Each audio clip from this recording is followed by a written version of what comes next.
समुंदर में ढूंढने के बाद अगर कोई इंसान जिंदा वापस आए तो क्या वो इंसान रहेगा या लेजेंड बन जाएगा। दोस्तों, दुनिया मान चुकी है कि रॉकी मर चुका है, लेकिन सिनेमा की दुनिया का एक रूल होता है, लेजेंड कभी मरते नहीं, वो सिर्फ गायब होते हैं। और आज जो थ्योरी में बताने वाला हूँ वो शायद इंडियन सिनेमा का सबसे बड़ा सीक्रेट हो सकता है। क्या रॉकी की कहानी खत्म नहीं हुई? क्या उसकी स्टोरी सीक्रेटली कंटिन्यू होने वाली है एक दूसरी फिल्म में? आज हम डिटेल में डिकोड करेंगे केजीएफ चैप्टर 3 और टॉक्सिक का हिडन कनेक्शन। और बिलीव करो, जो लास्ट ट्विस्ट तुम सुनोगे उसके बाद तुम दोनों फिल्म को कभी सेम नजर से नहीं देखोगे। एंडिंग याद करो, शिप नेवी अटैक, एक्सप्लोशन और फिर साइलेंस। सब बोलते हैं रॉकी मर गया, लेकिन ध्यान देने वाली बात क्या है? बॉडी कभी नहीं मिली, गवर्नमेंट ने सिर्फ अनाउंस किया, एविडेंस जीरो। और जब किसी कैरेक्टर की बॉडी नहीं मिलती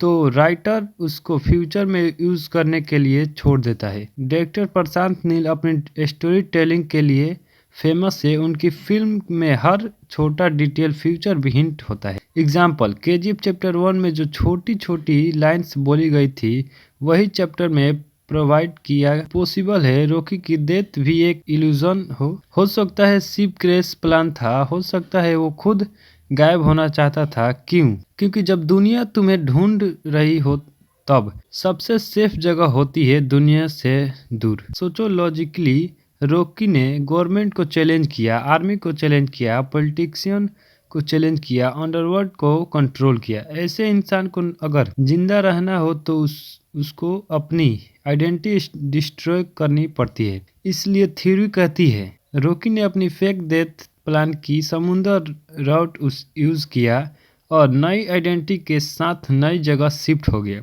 और यहीं से इंटर होती है दूसरी फिल्म टॉक्सी में यश का कैरेक्टर डिस्क्रिप्शन क्या बोला गया? Dark gangster, international crime world, ruthless personality, silent killer vibe. ये डिस्क्रिप्शन सुनते ही क्या याद आता है? रॉकी। फैंस ने जब फर्स्ट लुक ऑब्जर्व किया उसमें कुछ शॉकिंग सिमिलरिटीज है। Same body language, same intense star, same royal villain aura, same slow motion domination. लेकिन एक या दो सिमिलरिटी कोइंसिडेंस होती है। जब 10 सिमिलरिशन हो वो पैटर्न होता है, और पैटर्न कभी झूठ नहीं बोलता। अगर रॉकी जिंदा है तो उसका नेक्स्ट स्टेप क्या होगा? इंडिया में उसने गोल्ड एम्पायर बना लिया, पावर मिल गई, फेयर मिल गया। अब नेक्स्ट लेवल क्या बचा? Global empire. और टॉक्सिक की स्टोरी एग्जैक्टली वही हिंट देती है, इंटरनेशनल क्राइम वर्ल्ड। मतलब टाइमलाइन कुछ ऐसी हो सकती है। Page number 1 poor boy KGF king, page number 2 king ghost, page number 3 ghost global devil. ये character progression Hollywood level writing लगती है।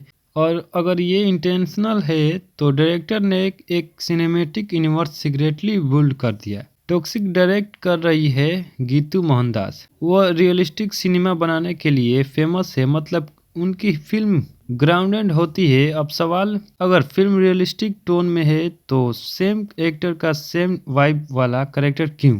आंसर हो सकता है क्योंकि वो एग्जैक्टली सेम कैरेक्टर हो, बस नाम अलग, आइडेंटिटी अलग, लोकेशन अलग। सिनेमा हिस्ट्री में पहले भी ऐसा हो चुका है, कैरेक्टर दूसरी फिल्म में सीक्रेटली कंटिन्यू हुए हैं। सबसे बड़ा क्ल्यू क्या है पता है? साइलेंस। दोनों फिल्म में मेकर्स ने कभी क्लियर नहीं बोला कि कनेक्शन नहीं है। यूजुअली स्टूडियो रूमर्स को तुरंत डेनी कर देते हैं, लेकिन यहाँ नो डेनियल, नो क्लिफ्रेक्शन, सिर्फ मिस्ट्री। जब क्रिएटर चुप होते हैं तब वह कुछ छुपा रहे होते हैं।